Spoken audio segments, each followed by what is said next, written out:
dia harus taat. Firman Tuhan kata taatnya apa? Di sini katakan dia harus taat kepada imam besar yang taat.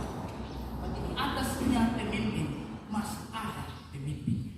Di atasnya Kapolres masih ada Kapolda. Di atasnya Kapolda masih ada Kapolda. Masih ada jenderal-jenderal yang lain. Kasih. Ini mulia ada kepada kita. Kita harus menaati dan belajar dari sang imam besar agung, yaitu Kristus. Karena dalam bacaan di antara para imam besar, di antara yang paling terbesar ada yang paling hebat, yaitu Yesus Kristus sang imam besar. Kasih. Apa yang harus kita belajar dari Tuhan Yesus? Apa poros yang penting yang kita harus taat dari sang imam besar itu? Saya catat di sini ada 3 hal. Ada 3 hal yang menjadi kehebatan Yesus yang kita pemimpin harus belajar menaati daripada imam besar agung. Yang pertama ada di ayat 7. Dalam hidupnya sebagai manusia, ia telah mempersembahkan doa dan permohonan dengan rasa tangis dan keluhan kepada Dia. Yang pertama, Yesus dalam sisi kemanusiaannya dia. Yesus dalam sisi kemanusiaannya. Dalam sisi kemanusiaannya dia memperlihatkan bahwa dia punya relasi kedekatan dengan Allah melalui doa. Sebagai pemimpin saat ini, kita belajar dari sang imam agung yang pertama, imam agung yang besar, yaitu hal yang pertama apa? Punya relasi dengan Tuhan, berdoa. Sudahkah kita menjadi pemimpin berdoa? Oke, saya sudah berdoa Pak Pendeta. Sudahkah engkau mendoakan itu orang yang tidak kasih muka dari engkau? Sudahkah engkau mendoakan itu orang yang dia tidak pernah bicara dengan dirimu? Sudahkah engkau mendoakan itu orang yang kasih makan dirimu selama ini? Atau hanya mendoakan Tuhan yang ini saya? Bisa dilindungi dia. Pas dia lewat itu. Langsung bilang, asal main-main yang pendeta. Kasih. Kita harus punya relasi. Yesus lakukan itu. Mau maksud apa? Dia Allah yang menjadi sama dengan manusia untuk menebus dosa. Itu syarat menebus. Lalu dalam posisinya sebagai manusia, dia menunjukkan ada kelemahan-kelemahan yang terjadi dalam hidup kita sebagai manusia. Dan kekuatan hanya kita bisa dapat. Yesus dapatkan kekuatan adalah lewat doa. Coba baca di kitab Injil Matius, Markus, Lukas, Injil Yohanes. Di mana Yesus pergi berdoa? Tidak ada. Dan setelah dia berdoa, dia apakah dia lemah? Tidak. Dia dapat kekuatan di situ. Pertanyaannya, apakah kita sebagai pemimpin kita sudah mau berdoa? Doa itu kan tidak harus. Kalau baca di kitab Injil Matius sudah dikatakan doa tidak harus bertele-tele. Maksudnya apa? Terpuji sama Tuhan, tidak harus yang kayak kita baca pidato lah. Kita dekat dengan Tuhan. Kalau benar-benar Tuhan saya sudah ngantuk mau tidur, tapi saya ingat Bapak Mama juga ngapa Tuhan turun jauh. Doakan jemaatmu. Memang tidak sebut nama satu-satu itu doa dari jam 7 malam habis jam 12 pagi. Sebut satu-satu. Kasih Tuhan. Sisi kemanusiaannya di tengah-tengah kesibukan pelayanannya Yesus sekalipun.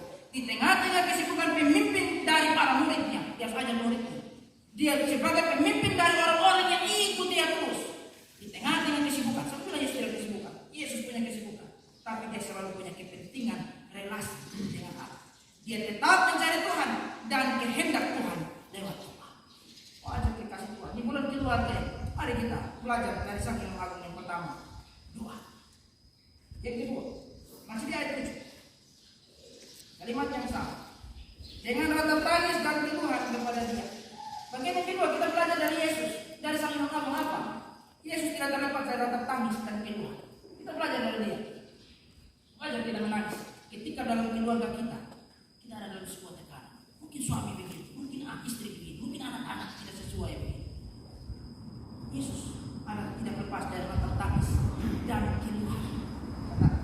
Kalimat ini saja menjelaskan bahwa Yesus mengalami banyak sekali penderitaan. Benar, sebagai pemimpin kita akan mengalami banyak sekali penderitaan. Dan penderitaan itu paling dekat sekali kita adalah dari orang-orang yang paling dekat dalam kehidupan kita. Dia dihina, Yesus dihina. Dia ditolak, dia diludahi,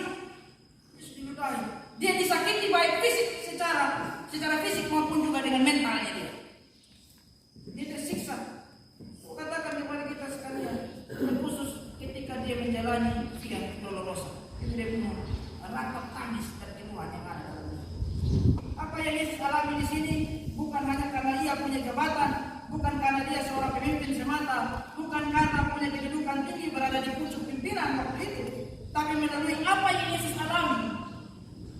Yesus mau mengajarkan kepada kita menjadi seorang pemimpin, kita harus siap menderita. Menjadi seorang pemimpin harus siap menderita. Menjadi seorang pemimpin harus siap mental. Kenapa? Supaya ketika mental kita siap, kita tidak akan menggoyah dan lari kasih tinggal kita punya keluarga, dan lari kasih tinggal kita punya suami, lari kasih tinggal kita istri, lari kasih tinggal jemaat. Punya mental itu, sekalipun sakit, sekalipun harus meratap atau tangis, tapi Yesus justru menunjukkan dia terus berjalan lewat Via Dolorosa hingga mati di kayu salib. Kuncinya hanya setia. Paulus pun setia. Kalau baca nanti kisah para rasul, Paulus bilang musuh dari luar, musuh dari dalam. Tapi dia tetap jalan. Kasih kekasih. Pertanyaannya, bagaimana Yesus bisa bertahan? Ada di ratap tangis, menderita dalam jalan. Bagaimana Yesus bisa bertahan? Ini cuma pendeta, oke pendeta ngomong ratap tangis, tapi bertahan ini bagaimana? Kunci. Kuncinya kembali di ayat ini. Bagian yang pertama, doa. Kuncinya Yesus bisa kuat sebagai seorang pemimpin karena doa. Oleh karena itu, kita katakan kepada ini sekali membangun relasi dengan Dia. Yang ketiga, terakhir.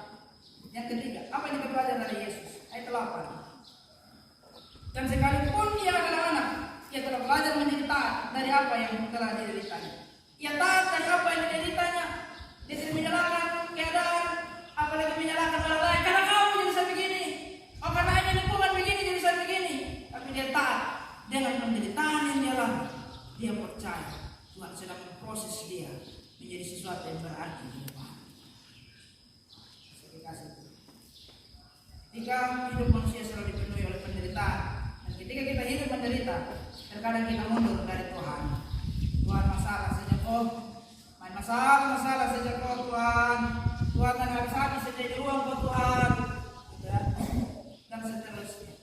Kita jarang penderitaan dalam hidup membuat kita jauh dari Tuhan. Tapi kita belajar hari ini, Yesus tetap taat dalam penderitaannya sampai akhir. Kasih. Setidaknya 3 alasan ini.